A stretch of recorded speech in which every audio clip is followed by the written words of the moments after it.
오늘 저는 여러분과 함께 하나님과 동행하는 삶이란 제목으로 은혜를 나누고자 합니다. 금년에는 우리 한국의 영남과 호남에 극심한 한해로 말미암아 대단히 고생을 많이 하셨습니다.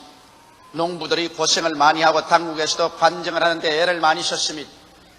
그런데 마침 때가 늦지 않게 비가 내려서 올해는 풍년을 구가할 수 있게 되었습니다. 정말 하나님께 감사하지 아니할 수 없습니다. 그런데 오늘 여러분과 나의 가슴 속에 과연 이와 같은 영적인 한발이 다가와 있지 않은가? 이것 한번 깊이 생각해 봐야 될 것인 것입니다. 오늘날 수많은 사람들이 교회에 모여 입으로 주여 주여 하면서도 그 교회가 가뭄이 들어서 영적인 은혜가 메말라지고 살아계신 하나님의 임재하심이 사라져버린 지 오래되는 교회들이 얼마나 많은지 모릅니다. 왜 성령의 단비가 내게는 내리지 않을까요? 왜 우리 교회는 아무리 예배를 봐도 마음을 깨뜨리고 크물하게 하는 영적인 하나님의 은총과 임재하심이 내려오지 않을까요? 이런 질문을 하는 사람들이 많이 있습니다. 저는 그 질문에 대해서 오늘 대답을 해드리고자 합니다. 성경에 오늘 읽은 말씀 가운데 보면 화평함과 거룩함을 쫓아라, 이것이 없이는 하나님을 배울 수 없다고 말씀하고 있는 것입니다. 그러므로 첫째로 우리의 생활 속에 화평함을 쫓아서 화평의 영 성령께서 임하시게 해야 되는 것입니다. 하나님의 임재하신 곳에는 어느 곳에 가나 사랑과 화평이 운행을 합니다. 그러나 독한 시기와 분노와 질투와 미움이 있는 곳에는 하나님의 성령이 역사하는 것이 아니라 우리를 도적질하고 죽이고 멸망시키려는 악령이 그 속에서 역사하고 있는 것입니다. 많은 사람들이 제게 와서 이런 말을 합니다. 목사님, 내가 하나님의 성령을 받았는데 혹시 이것이 악령이 아닌지 분별을 해 주십시오. 그 분별하는 것 아주 대단히 간단합니다. 왜? 하나님의 성령은 사랑과 화평의 영인 것입니다. 성령을 받고 난 다음에 마음속에 사랑의 역사가 일어나고 마음에 화평의 역사가 일어나서 평안이 넘치면 이런 성령의 역사인 것입니다. 그러나 성령을 받았다고 말하면서 마음에 독한 시기와 분노와 질투와 미움이 회오리 바람처럼 쳐오고 마음속에 불안과 초조하고 고통과 괴로움이 다가오면 이것은 성령이 아니라 마귀가 그를 붙잡은 것입니다. 이러므로 그 열매를 보고 그 나무를 알지라고 말했는데 우리의 생활 속에 나타난 열매를 보고 하나님의 성령의 역사인지 악령의 역사인지를 쉽게 분별할 수 있습니다. 그러면 어떻게 하면 우리가 화평을 쫓아서 살아갈 수 있을까요? 여러분, 화평이라는 것은 가만히 내버려 둔다고 해서 화평이 생겨나지 않습니다. 이 저주받은 세상, 죄악이 관영한 세상에는 미움과 분노와 질투와 시기, 살상이 마치 잡초처럼 무성해지는 것입니다. 이와 같은 잡초를 우리의 마음과 생활 속에서 끊임없이 제초하지 아니하면 화평의 아름다운 정원은 만들 수가 없습니다. 그러면 화평을 만들기 위해서 우리 마음속에 우리가 준비해야 될 조건들이 있습니다. 우리 개인의 가슴 속에 화평을 가져오고 무엇보다도 가장 중대하게 가정에, 부부간에, 부모 자식 간에 화평을 가져와야 돼요. 또 교회 성도들이 모일 때 교회 안에 화평이 와야 되고 우리의 직장에서 이웃과 화평이 와야 되는 것입니다. 화평을 가져오기 위해서는 우리 개인의 생활 속에서 최대 이해를 가지고 살려고 노력을 해야만 되는 것입니다. 이 세상에는 무엇인지 자기 마음대로 되지 않습니다. 자기의 욕심과 자기의 탐심대로 되지 않습니다. 성경에는 우리 아버지 하나님이라고 말했습니다. 나의 아버지라고 하지 않고 하늘에 계신 우리 아버지라 했습니다. 우리는 함께 삽니다. 두세 사람 함께 우리가 사는 것이 인생인 것입니다. 인생은 혼자 살지는 않습니다. 한 가정에도 남편과 아내와 자녀들 우리 집입니다. 교회도 우리 교회입니다. 나라도 우리 나라입니다. 하나님도 우리 아버지인 것입니다. 이러므로 내 개인의 이사대로만 내 욕심대로만, 내 생각대로만 살겠다고 한다면 이 사람은 어느 곳에 가나 분쟁을 일으키고 하루도 평안한 날을 가져오지 아니할 것입니다. 이러므로 우리가 함께 살기 위해서는 서로서로 최대 이해를 하려고 노력을 해야 되는 것입니다. 그러면 이해를 하려면 어떻게 할까요? 상대방을 알아야 이해를 하지, 상대방을 알지 못하고 내 인간적으로 생각만 하고서 평론하고 판단하면 안 되는 것입니다.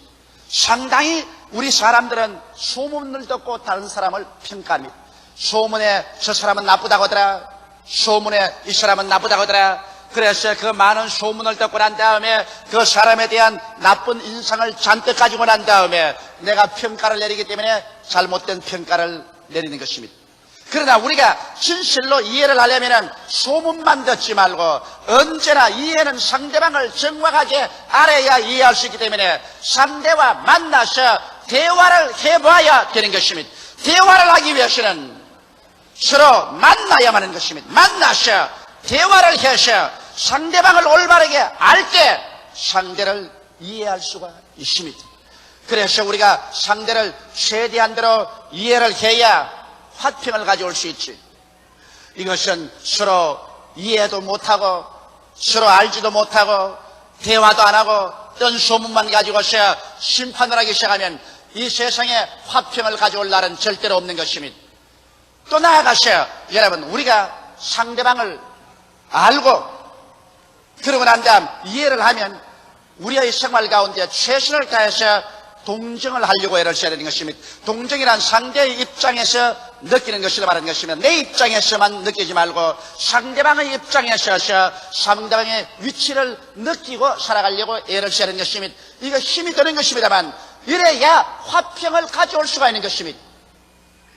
또 나아가서 화평이라는 것은 인내를 해야만 되는 것입니다. 화평은 인내의 주초 위에 서지 조그만 내 귀에 거슬린다고 해서 그만 성을 내고 심판하고 주먹을 휘두르면 절대로 화평은 가져올 수가 없는 것입니다. 오늘 이 시간에 수많은 가정이 불화한 이유는 이와 같은 조건들을 구비하지 않기 때문인 것입니다.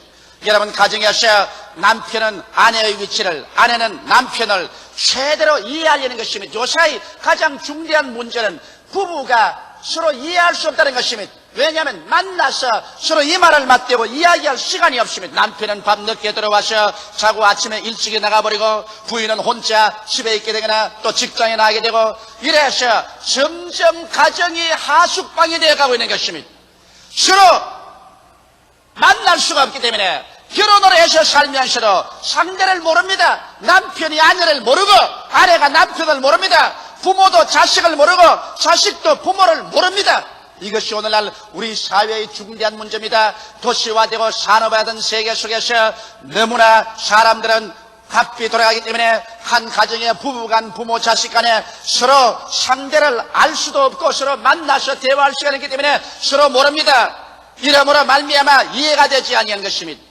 우리는 시간을 내어서 부부간에 부모 자식 간에 서로 만나서 서로 대화함으로 서로를 알 수 있고 이해할 수 있는 시간을 내어야 되는 것입니다.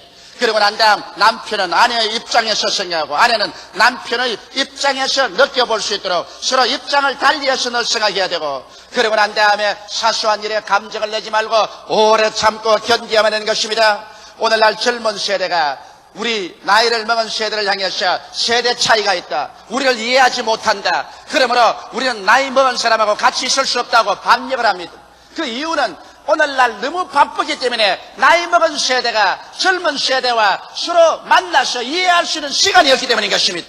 아버지, 어머니, 여러분께서 자녀들에게 밥을 먹이고 옷을 입히고 학교만 보낸다고 하셔야 되는 것이 아닙니다. 그러면서도 여러분과 자녀들은 구만리 장천으로 멀어져 버리고 마는 것입니다. 자녀들과 서로 만나서 이야기를 하고 아버지가 누군지 자식이 누군지 알아야만 서로 이해할 수가 있고 그리고 또 젊은이들의 입장에 서서 젊은이들의 기분을 이해해 줘야 되고 젊은이는 나이 먹은 사람들의 입장을 이해해 줘야 하고 동정해 줘야 되고 서로 인내함으로 말미암아 화평을 가져올 수 있는 것입니다.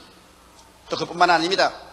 여러분, 불화를 가져오는 요소 중에 하나가 원수 마귀가 그렇게 하는 것입니다. 사울의 마음속에 악령이 들어가며 그 사위인 다윗을 죽이려고 하는 것입니다. 그래서 사울은 군대를 동원하여 바로 자기 친딸의 남편인 자기의 사위 다윗을 죽이기 위해서 산으로 들로 굴로 따라다니는 것입니다. 악령이 임하기만 하면 사울 왕의 마음은 완전히 달라져서 화평 대신에 살기로 등등하게 된 것입니다. 이러므로 여러분, 오늘날 또 악령이 들어오면 우리의 개인 속에, 가정에, 교회에 불화를 가져오고 파괴를 가져오는 것입니다. 이러므로 우리는 예수 이름으로 말미암아 언제나 예배드리고 이 악령을 묶어버려야 됩니다. 성경은 말씀하기를 저희가 내 이름으로 귀신을 쫓아내겠다고 말씀한 것입니다. 예수 믿는 사람은 주 이름으로 말미암아 이 불화를 가져오는 원수 귀신을 우리 개인과 가정과 교회에서, 우리 환경에서 내가 쫓아야 하는 것입니다. 나시가라 예수 이름으로 명하노니 이 불화를 가져오는 악령은 물러갈지어다고 쫓아내야 되는 것입니다. 그뿐 아니라 화평을 하나님이 주시도록 우리는 기도를 해야 되는 것입니다. 왜냐하면 성경에 보면 예수 그리스도는 평강의 왕이신 것입니다. 예수 그리스도 영 성령께서 오셔서 우리를 점령하시면 성령은 우리를 평강에서 평강으로 이끌어 주시는 것입니다. 예수 그리스도는 우리가 기도하지 아니할 때 주님 직접 역사하지 않습니다. 너희가 무엇이든 내 이름으로 내게 구하면 내가 시행하리라고 말씀하셨습니다. 너희는 내게 부르시지라 그러면 내가 응답하겠고 내게 크고 비밀한 일을 알려주겠다고 말씀하신 것입니다. 이러므로 화평이 올 수 있도록 기도해야 되는 것입니다. 왜냐하면 주님은 하나님과 우리가 원수되었었을 때, 우리가 죄로 말미암아 하나님이 우리를 심판할 수밖에 없을 때 그가 친히 화평의 제물이 되어서 십자가에 높이 달림으로 말미암아 하나님과 사람 사이에 화평을 가져온 장본인이기 때문인 것입니다. 이러므로 예수 그리스도의 십자가의 보혈은 하나님과 우리 사이에 화평을 가져오고 우리의 양심에 화평을 가져오고 우리와 우리 이웃에 화평을 가져오는 것입니다. 만유가 예수 그리스도로 말미암아 화평을 가져오게 되는 것이므로 예수 그리스도와 그 십자가의 보혈의 능력으로 화평이 다가오도록 기도를 해야 되는 것입니다. 둘째로, 성경에는 거룩함을 쫓아야 하나님의 성령께서 우리 가운데 임하실 수 있고 하나님이 우리와 같이 있을 수 있다는 것입니다. 그럼 우리가 화평을 쫓아서 화평 가운데 있으면 화평의 영인 성령이 우리와 같이 있지만은 또 우리는 거룩함을 쫓지 아니하면 하나님을 볼 수 없다고 말하고 있는 것입니다. 시편 93편 5절에 보면 여호와여 주의 증거하심이 확실하고 거룩함이 주의 집에 합당하여 영구하리이다. 다시 말하면 주의 집은 바로 거룩함이라고 말하는 것입니다. 거룩함이 있는 곳에 주님께서 와서 거하신다는 것입니다.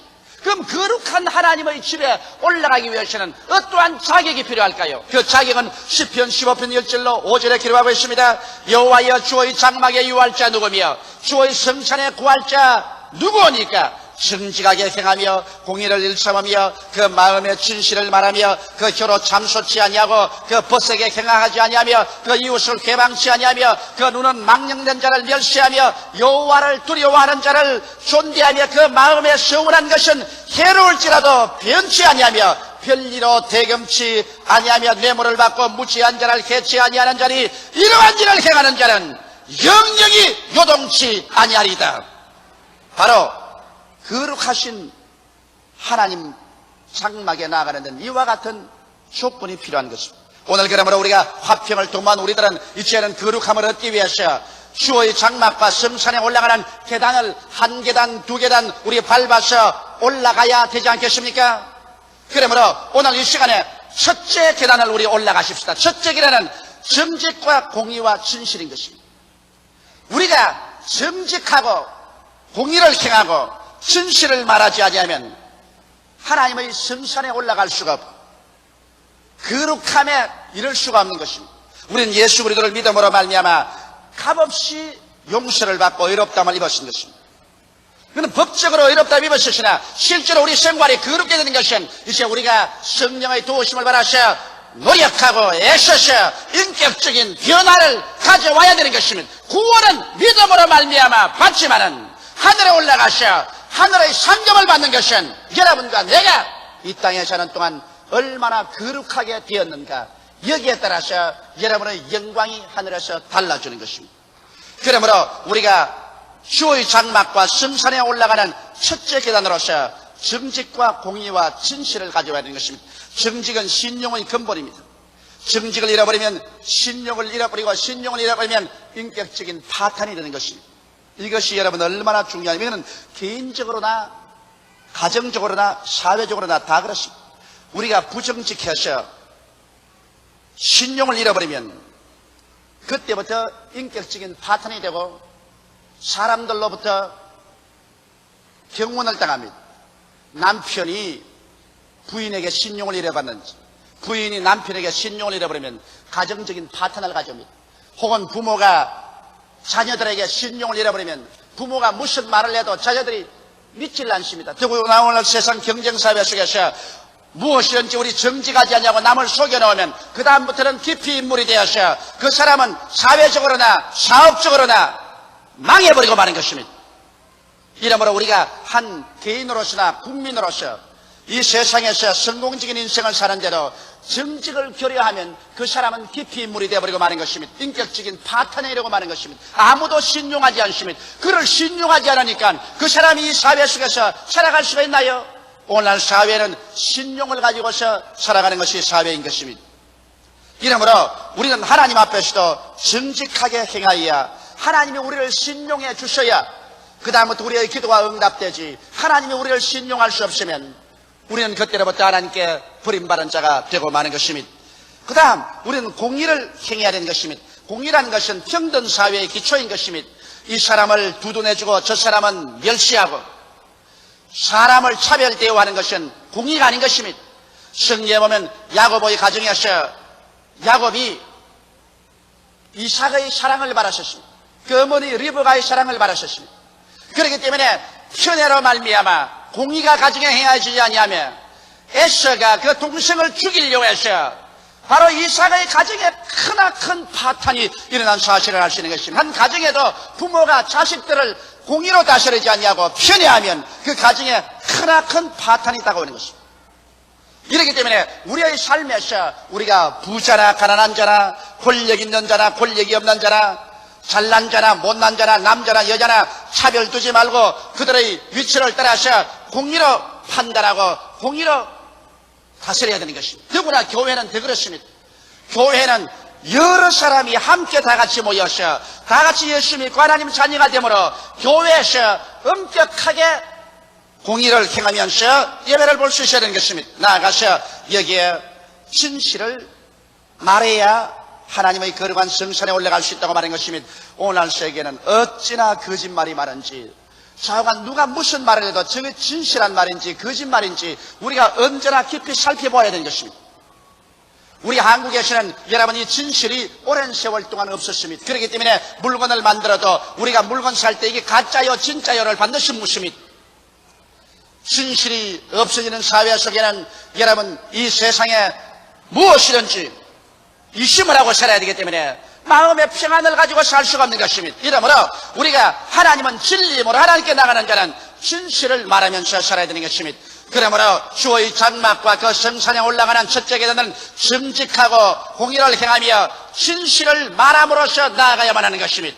그 다음 둘째 계단에 우리가 올라가십시오.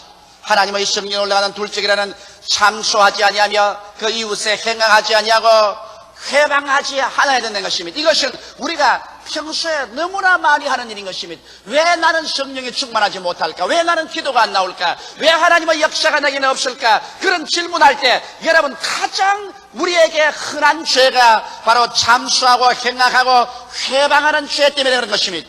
참소란 것은 간악한 말로 남을 헐뜯어 없는 죄도 있는 것처럼 만들어서 윗사람에게 고해바치는 것을 참소라고 말하는 것입니다. 오늘날 참소하는 죄가 이 세상에 가득합니다. 그래서 있는 것을 말하면 좋은데 있지도 않는 것을 거짓말로 만들어 가지고서 남을 헐뜯어 가지고서 어찌한지 파탄 이르게 하는 이 참소, 이것은 마귀가 하는 것입니다. 마귀는 하나님 앞에 나가서 욥을 참소했습니다. 오늘날 성경에도 말하기를 우리 형제를 밤낮 참소하는 자가 마귀라고 말하는 것입니다. 이러므로 여러분 우리는 참으로 있는 것을 말해서 이것을 수정하는 것은 좋지만은 남을 파괴하기 위해서 간악한 말로 헐뜯어서 없는 죄도 있게 만들어 가지고서 이것을 윗사람에게 고해서 파탄을 가져 올려갈 때 이것은 참소인 것입니다. 이것을 우리 버려야 되는 것입니다. 이 죄를 우리가 철저히 회개해야 되는 것입니다. 그 다음에는 행악을 없애야 됩니다. 남을 망하게 하려고 이웃에게 행악을 행하는 것입니다. 어찌한 이웃의 올무를 놓고 함정을 파셔 이웃이 성공하지 못하고 승리하지 못하도록 행악을 해난 일들이 얼마나 많지 않습니까? 경쟁사회 속에서 어찌한지 남보다 내가 나아지기 위해서 정정당당하게 경쟁하지 않냐고 행악을 행하여 이웃을 파멸시키려는 이러한 일은 우리는 회개해야 되는 것입니다. 그 다음 회방을 저버려야 되는 것입니다. 남의 일을 방해하는 것입니다. 남이 잘해나가는 것 어찌하는지 말로서 그렇지 않으면 행동으로서 방해해서 못하게 하는 것입니다. 오늘날 교회 가운데도 그런 일이 있습니다.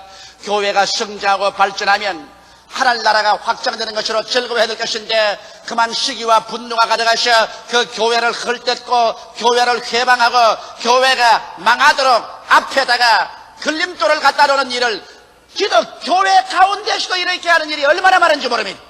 오늘날 예수 그리스도의 신자들 가운데서 오늘날 교회가 가장 하나님께 회개해야 될 것은 교인들끼리 교회끼리 교파끼리 참수하고 경락하고 회방하는 죄를 회개해야 되는 것입니다. 오늘날 교회의 가장 무서운 죄가 바로 이 죄요. 교인들 속에서 가장 뿌리를 받고 있는 악마의 죄가 참수와 행악과 회방의 죄인 것입니다. 이 죄를 철저히 회개하지 아니하고는 성령의 역사가 우리 가운데 활발하게 일어날 수가 없는 것입니다. 셋째 계단은 망령된 자를 멸시하고 여호와를 두려워하는 자를 존대하고 성원을 변치하는 이와 같은 태도를 취하는 것이 셋째 계단에 올라가는 것입니다. 망령된 자라는 것은 은행이 비정상적이고 사고가 흐린 것입니다. 도저히 정상적인 사람으로서는 그런 생각과 그런 말과 그런 행동을 할 수가 없습니다. 나이 50, 60이 돼가지고서 가족을 버리고 이혼한다고 야단법석을 하는 망령된 사람이 있습니다. 내가 어제 미국에서 편지 한 통을 받았는데 그 자매가 울면서 그 편지를 써서 내기로 했습니다. 우리 자식들이 하나는 장가를 들어서 살고 하나는 대학 졸업반에 있고 이제 나이가 60이 들었는데 우리 영감이 마음이 변해가지고서 젊은 여자와 이혼을 하고 살려고 하는 맏아들이 와서 말리고 둘째 아들이 와서 말리고 내가 와서 아무리 사정을 해도 그는 이제 완전히 우리 가정을 떠나고 이혼하려고 하는데 목사님 기도해서 이 마귀 좀 쫓아주십시오. 그런 편지가 왔습니다. 60에 망령을 했어요. 망령을 해도 보통 망령을 하는 게 아니라 정상적인 생각을 하지 않고 영 비정상적인 생각을 할 때 이게 바로 망령인 것입니다. 이런 망령된 일을 하는 사람을 보고서 우리가 잘한다고 한다면 큰일 납니다.